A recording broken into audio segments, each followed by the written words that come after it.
Ano yung bibilin mo? Tournament cards, 59. 59 lang. Oh, tapos, ano yung...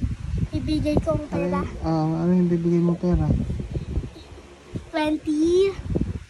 20 na? 20 na peso bill. Yung paper. Oh.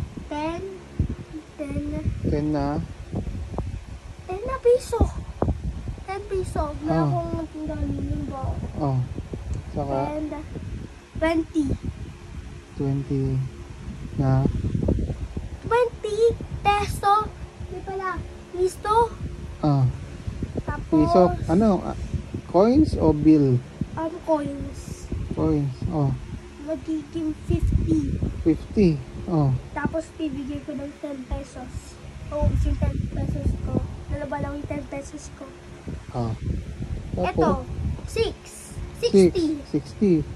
Magkano? Magkano yung bibili mo? 59. 59. Ano yung susukli sa akin yun? Wala mo. Kasi hindi mo alam. Wala, please. Itanong mo sa akin. Bakit tanong mo sa akin? Ay kung magkano yung binayad mo? 60. 60. Magkano yung Pokemon card? 59. Anong gagawin mo dapat doon? Para malaman mo yung sukli mo. Baka bibigyan ako ng 9 pesos lang. Ako lang Hindi. Ang tinatanong ko, magkano yung binayad mo? 60. Magkano yung Pokemon card? 15. Alam ko na, 1 pesos. Bibigyan ako ng 1 peso sa akin. 1 peso. So, anong ginamit mong operation doon? Kasi yung, iba 59, 60. Ganun eh. Kaya nga, anong ginamit mo? Wag na lang. Hindi, tinatanong ko lang operation. Anong ginamit mo doon? No?